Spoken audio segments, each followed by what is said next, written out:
My channel. तो आज है 14 जनवरी और आज है मकर संक्रांति। हाँ, तो आज है 14 जनवरी, आज है मकर संक्रांति। तो सबसे पहले आप सभी को मकर संक्रांति की ढेर सारी शुभकामनाएं। और आपके यहाँ पे मकर संक्रांति किस दिन मनाई जाती है मुझे ज़रूर बताना। हमारे यहाँ तो 14 जनवरी को ही मनाई जाती है। और जब छोटे थे ना तो वहाँ मतलब हमारे वहाँ उदयपुर में स्कूल में 14 जनवरी को छुट्टी रहती थी। ठीक है, तो 14 जनवरी को ही मनाते हैं। और इधर मैं कर रही हूँ, अच्छा बज रही है अभी कितनी, 8:30 बज रही है। तो 8:30 बजे से मैंने अपने वीडियो की शुरुआत करी है। उठ तो कब से गए थे, मम्मी जी बाबूजी और ये तीनों चले गए हैं मंदिर। और बच्चों को उधर थोड़ी सी मैंने इधर देखो ना, दोनों कुकर की सीटी अब मान ही नहीं रही है। तो कुकर में क्या चढ़ाया है वो मैं आपको बताती हूँ। उसके पहले दोनों बच्चे उधर कर रहे हैं काम, दोनों को पड़ी थोड़ी बहुत डांट, क्योंकि त्योहार का दिन होता है ना। तो उस दिन मैं बोलती हूँ बच्चे थोड़ा सा जल्दी उठ जाया करो। रात को ही मैंने बोला था, उठे दोनों लेट, और उठने के बाद में फिर दोनों जने मुंह फुला के बैठ गए थे। तो इसके लिए थोड़ा बहुत मैंने उनको डांटा। अभी लगे हैं दोनों अपने अपने काम पर, क्योंकि हमको जाना है मंदिर। और इधर कुकर के अंदर क्या चढ़ाया है वो बता देती हूँ। इस वाले कुकर के अंदर नहीं, इस वाले कुकर के अंदर मैंने चढ़ा रखे हैं छोले, क्योंकि आज बनेगी छोले की सब्जी। और इधर क्या चढ़ाया वो मैं आपको बताती हूँ। और इस वाले कुकर के अंदर मैंने चढ़ाई है कुछ स्पेशल चीज़ जो मकर संक्रांति के दिन बनती है हमारे यहाँ पर। तो वो मैं आपको कुछ देर में बताती हूँ। और इधर ये देखो बच्चों के लिए मैंने चाय बना के रखी हुई है जो हो रही है ठंडी। और बाकी ये सब खाने पीने की तैयारियां चल रही है। ठीक है, तो चलिए जल्दी से वीडियो की करते हैं शुरुआत। और आप सब मकर संक्रांति पर क्या क्या स्पेशल करते हैं मेरे साथ में शेयर जरूर। इधर 2 बर्तन में मैंने निकाल रखा है दूध। और इधर ये क्या है, ये दलिया नहीं है, ये है गेहूं। ठीक है, तो आज के दिन मतलब मकर संक्रांति के दिन हमारे यहाँ पर इसी से ही रेसिपी बनती है। और क्या बनाते हैं देखो, एक्चुअली हमारे वहाँ उदयपुर में तो क्या होता है कि खीच बोलते हैं इसको। ठीक है, खीच, जो कि हर शॉप पर मतलब बहुत ही ईजिली मिल जाता है। हाँ, तो हमारे यहाँ पर तो खीच जो है बहुत ही इजीली किसी भी शॉप पे मिल जाता है। लेकिन यहाँ बॉम्बे में मतलब अवेलेबल होता ही नहीं है। मैंने पता भी किया था लेकिन मुझे मिला नहीं। तो फिर मैंने क्या किया, जो गेहूँ थे उसको मिक्सी में मतलब थोड़ा बहुत पल्स पर चला दिए थे। तो उससे क्या हुआ कि इसके ऊपर के जो थोड़े बहुत छिलके होते हैं ना वो निकल गए। ये देखो, ये चलाने से थोड़े बहुत जो छिलके होते हैं ना एकदम उसको छन्नी से छान दिए तो छिलके वगैरह निकल गए। और उसके बाद में मोटा वाला जो छन्ना होता है ना गेहूं छन्ने का, उससे मैंने छान दिए तो जो छोटे छोटे से दलिया टाइप के थे वो भी निकल गए। और ऊपर जो बचता है वो होता है खींच। जैसे प्रॉपर जो खींच होता है वो इस तरीके का नहीं होता है, लेकिन हाँ ठीक है, बॉम्बे में है तो जिस तरीके से काम चला सकते हैं चला लेंगे। ठीक है, तो उसके बाद में ये तो खैर मैंने अलग से निकाल दिए क्योंकि ज़्यादा थे। तो थोड़े बहुत मैंने इधर कुकर के अंदर चढ़ाए हैं बॉईल करने के लिए पानी डालकर। तो काफ़ी टाइम लगता है इसको पकने में। जो हमारे वहाँ पर मिलते हैं ना, वहाँ पर तो क्या मशीन में बनते हैं। मशीन में बनने से क्या होता है कि सारे के सारे छिलके जो है वो निकल जाते हैं तो जल्दी पक जाते हैं। लेकिन अभी यहाँ पर मैंने मिक्सी में चलाया है तो मिक्सी में पता नहीं अच्छे से हुआ है कि नहीं हुआ है, तो इसलिए इसको पकने में काफ़ी टाइम लगेगा। इस तरीके का खींच मिलता है ना तो वो मतलब मशीन में बनता है। तो उससे क्या होता है कि सारे के सारे छिलके गेहूँ के अच्छे से निकल जाते हैं तो बहुत जल्दी वो बॉईल हो जाता है, मतलब पक जाता है। लेकिन अभी यहाँ पर मैंने तो जुगाड़ू काम किए है, मिक्सी में बनाया है तो अभी उसको मुझे लगता है कि पकने में टाइम लगेगा। तो अभी मैंने जितना मतलब ये खींच लिया था, ये कटोरी भर के मैंने खींच लिया है तो इसका 4 गुना मैंने पानी इसके अंदर रख दिया है।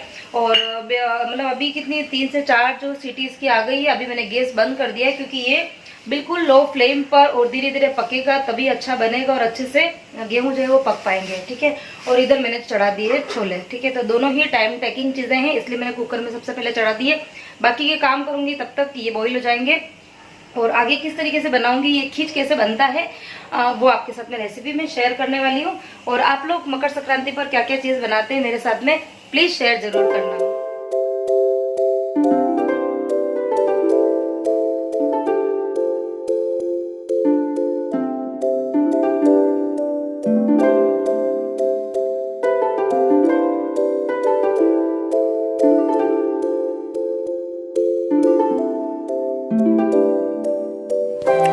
बार परी और विहान के मतलब 3 छुट्टियां एक साथ में आ गई। एक्चुअली थर्सडे को हो गए थे पिकनिक और फ्राइडे को फिर पिकनिक के हिसाब से उनको काफ़ी ज़्यादा थकान हो जाती है, तो स्कूल वालों ने फ्राइडे की भी छुट्टी कर दी थी। और सैटरडे को फिर मकर संक्रांति तो है ही है, साथ में सेकंड सैटरडे था तो उसकी भी हॉलीडे होती है और संडे, तो इस तरह से बच्चों को 3 छुट्टियाँ मिल गई थी। और छुट्टी का जब दिन होता है ना तो मैं मतलब उनको मंदिर तो खैर लेके जाती ही हूँ, और उसके अलावा मॉर्निंग में उनको कोई ना काम ज़रूर दे देती हूँ, क्योंकि वो थोड़ा बिजी रहते हैं ना, तो ठीक है। अदरवाइज़ वो आपस में इतने ज़्यादा लड़ने लग जाते हैं। तो आज सुबह भी यही हुआ, उठे दोनों लेट थे और लेट उठने के बाद में फिर दोनों के आपस में आर्गुमेंट हो गई थी। और उस बीच में फिर जब उनके आर्गुमेंट होती है तो फिर मैं चुप कराने जाती हूँ, तो थोड़ा मैं भी डांट देती हूँ। तो बस यही चलता रहता है बच्चों का तो। और फिर उसी बीच में मैंने बच्चों के चाय रख दी थी, और उस आर्गुमेंट और बच्चों को डांटने के चक्कर में मैं चाय में ना शक्कर डालना भूल गई थी। तो सबसे पहली जो चाय थी वो मैंने विहान को दी थी, तो विहान ने जैसे ही एक सिप लिया तो वो इतना ज़ोर से चिल्लाया, मम्मी ये क्या बनाई है आपने चाय। तो फिर दोनों की चाय में वापस से मैंने शक्कर डाली, वापस से गर्म करी है और अब उनको छान के दूँगी। और उसके बाद में फिर मैं करूँगी जल्दी जल्दी से किचन के काम।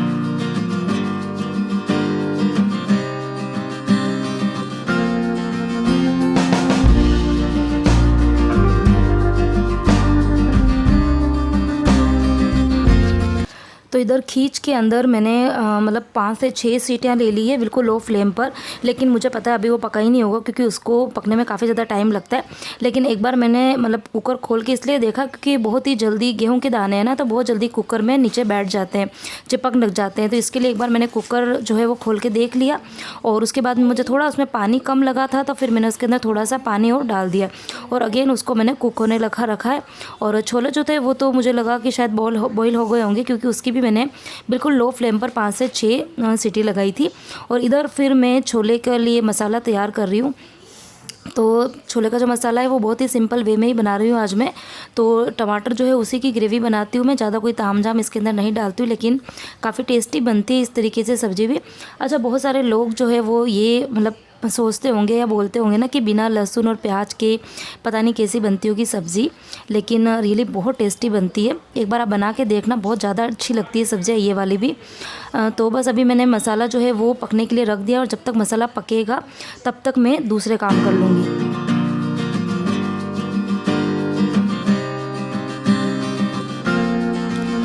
तो सबसे पहले साफ़ सफाई की स्टार्टिंग सोफे से ही होती है, क्योंकि इसी के ऊपर कवर वगैरह रहते हैं ना, तो वो मतलब लटक ही जाते हैं। मतलब मैं दिन में कितनी बार उनको सही करती हूँ।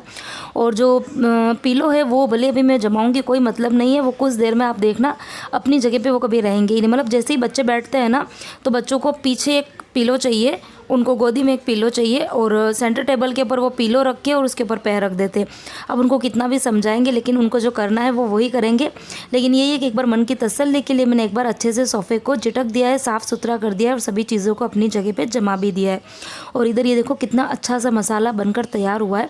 तो कौन कह सकता है कि इसके अंदर मैंने प्याज और लहसुन नहीं डाला, इतना अच्छा सा मसाला बना है। और अब एक बार कुकर जो है वो भी खोल के देख लेते हैं कि छोले जो है वो पके हैं कि नहीं पके। तो बहुत ही अच्छे छोले जो है वो गल गए थे। अच्छा, इसको ओवरनाइट आप भिगो देते हो, और उसके बाद में मॉर्निंग में, अच्छा मैंने इसके अंदर भी कोई नमक वगैरह कुछ भी नहीं डाला है, आज तो कुछ भी नहीं डाला था, जल्दी जल्दी में मैंने ऐसे ही डाल दिया। बाकी अदरवाइज में थोड़ा सा नमक और थोड़ा सा तेल ज़रूर डालती हूँ, लेकिन उसके बिना भी जो है 5 से 6 सीटी में अच्छे से बॉईल हो गए थे।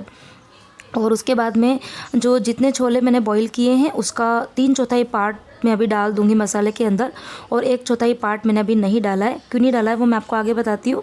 और बस अब उसको मैं एक बार बॉईल होने के लिए रख दूंगी अगेन मसाले के साथ में। और अब बाकी के बचे हुए जो छोले हैं उसको मैं जो चम्मच है उसको उसकी जो उल्टी साइड होती है ना, उससे उनको मैश कर दूंगी। तो इससे क्या होगा, एक तो ग्रेवी थिक होती है और एक पूरी सब्ज़ी को एक बाइंडिंग मिल जाती है, और सब्ज़ी जो है वो टेस्ट में काफ़ी अच्छी लगती है। कहीं कहीं पर आपको इस तरह से मैश वाले छोले मुंह में आते हैं, कहीं कहीं पर पूरे छोले मुंह में आते हैं ना, तो इससे जो सब्ज़ी होती है वो काफ़ी ज़्यादा टेस्टी भी लगती है। और पूड़ी के साथ में तो ये सब्ज़ी बहुत अच्छी लगती है खाने में, लेकिन आज मैं पूड़ी नहीं बनाऊँगी, आज मैं रोटी ही बनाऊँगी।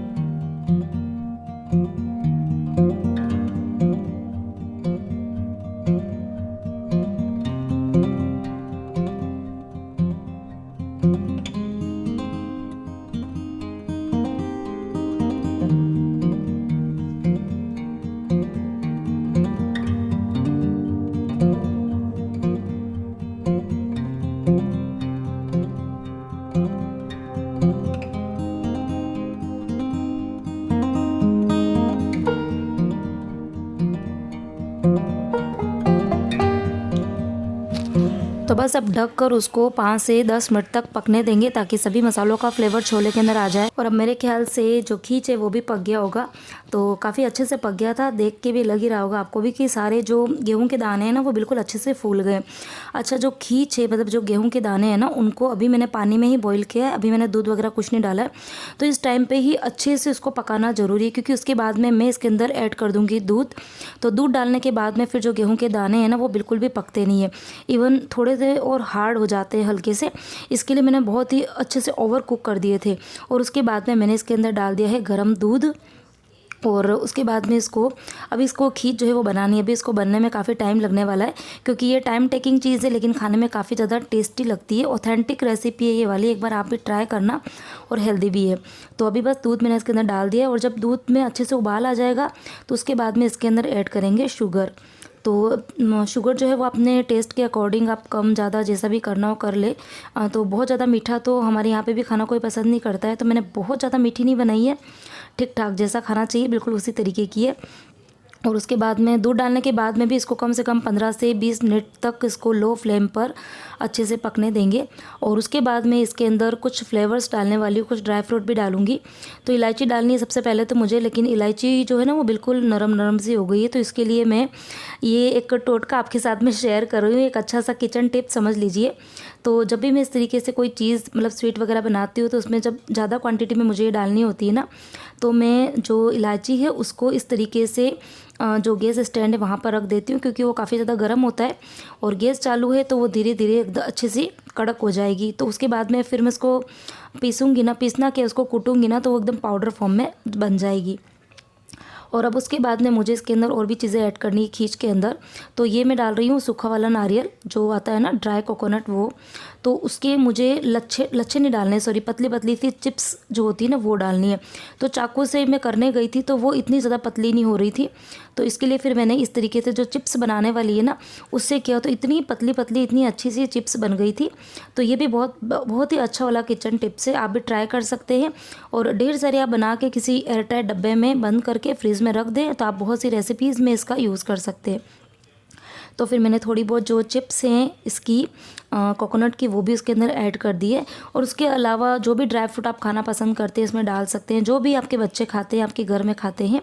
और मैं इसके अंदर काजू और बादाम वो भी डालूंगी, लेकिन मैंने सबसे पहले कोकोनट इसलिए जल्दी डाल दिया क्योंकि वो ना थोड़ा सा कड़क होता है, तो थोड़ा मैंने पहले डाल दिया ताकि वो खींच के साथ में पक जाएगा, थोड़ा नरम हो जाएगा, क्योंकि मम्मी जी बाबू जी ये भी खाएंगे ना, तो बहुत ज़्यादा फिर कड़क चीज़ें वो नहीं खा पाते हैं, तो इसके लिए मैंने पहले डाल दिया। और उसके बाद में थोड़े से काजू और बादाम भी मैंने इसके अंदर ऐड कर दिए। तो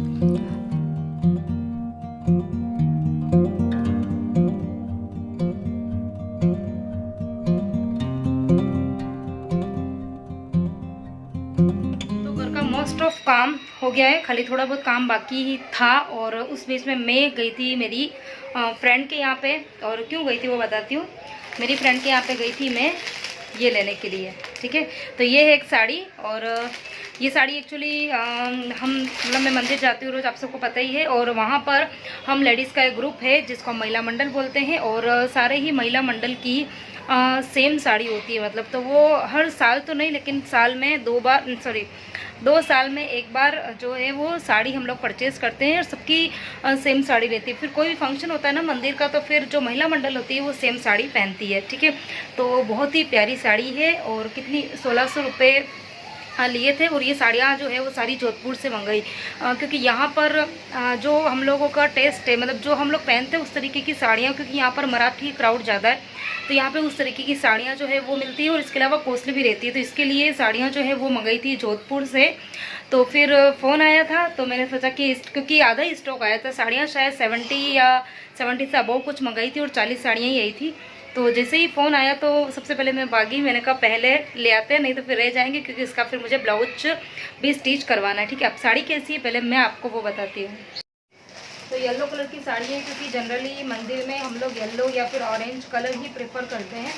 और काफ़ी अच्छी साड़ी है, मुझे बहुत अच्छी लगी है वाली साड़ी। मतलब बहुत ज़्यादा हेवी भी नहीं कह सकते इसको, और ऑर्गेन्जा नहीं है ये, ऑर्गेन्जा भी नहीं है, पता नहीं कौन सा अलग थोड़ा सा वो जो सॉफ्ट नेट करके जो कपड़ा आता था ना बीच में, वो उस तरीके का, और बीच में इसके ऊपर शाइनिंग भी है। और पूरी साड़ी के ऊपर इस तरीके की एम्ब्रॉयडरी करी हुई है, तो बहुत ही सुंदर है। नीचे इसका ये बॉर्डर है और ब्लाउज जो है वो सेम इसी कलर का है।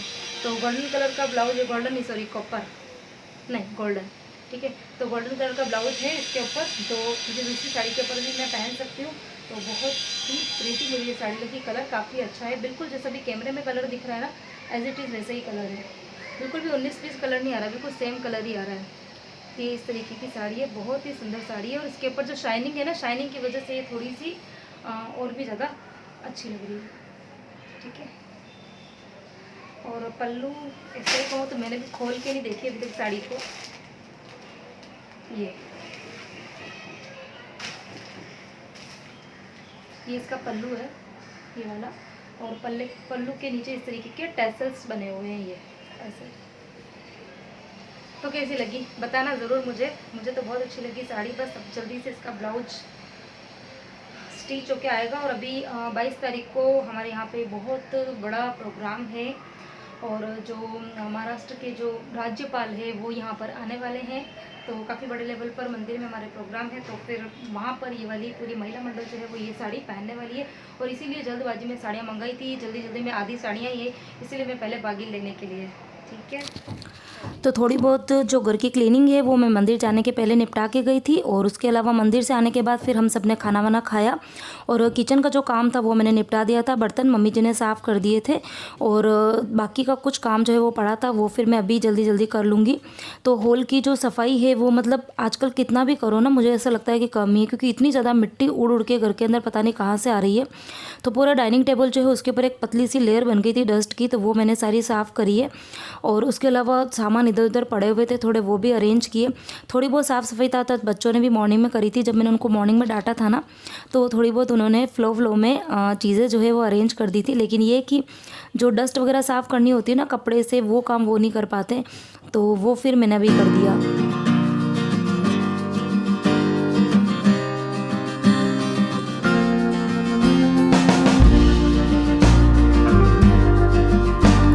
अच्छा, इस हॉल की घड़ी का जो सेल है वो कल ही ख़त्म हो गया था, कल रात को 10:30 बजे, और कल रात को नहीं सॉरी कल मॉर्निंग में 10:30 बजे ख़त्म हो गया था। और ये वाली घड़ी ऐसी जगह पे लगी हुई है ना कि सबकी नज़रें बार बार उस पर जाती है। तो अभी बस मैंने सोचा कि अभी हाथों हाथ इसका सेल चेंज कर ही दूँ, क्योंकि बार बार मोबाइल में जाके घड़ी देखनी पड़ रही थी। तभी बस इस घड़ी का सेल जो है वो भी मैंने चेंज किया, और हाथों हाथ इस पूरी घड़ी को बहुत अच्छे से मैंने साफ़ कर दिया।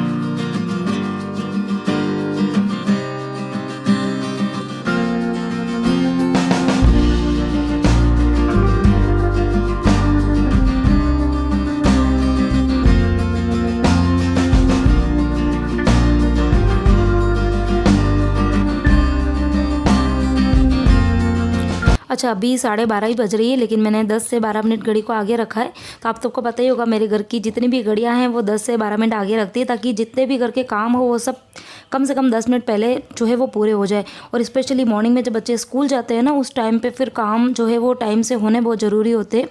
और बच्चे ना उठते में फिर घड़ी भी देखते हैं, तो उनको यदि मैं फ़िक्स टाइम रखूँगी घड़ी का तो वो उस हिसाब से काम करते हैं।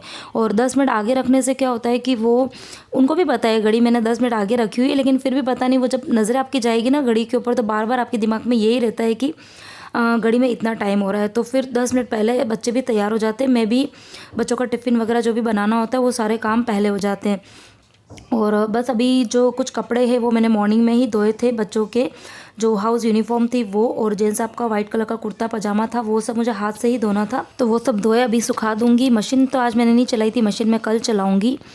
तो बस इसी के साथ में ही आज का वीडियो यहीं एंड करती हूँ। किसी भी पॉइंट पे वीडियो पसंद आया तो वीडियो को लाइक करना, शेयर करना, रेसिपी कैसी लगी ज़रूर बताना।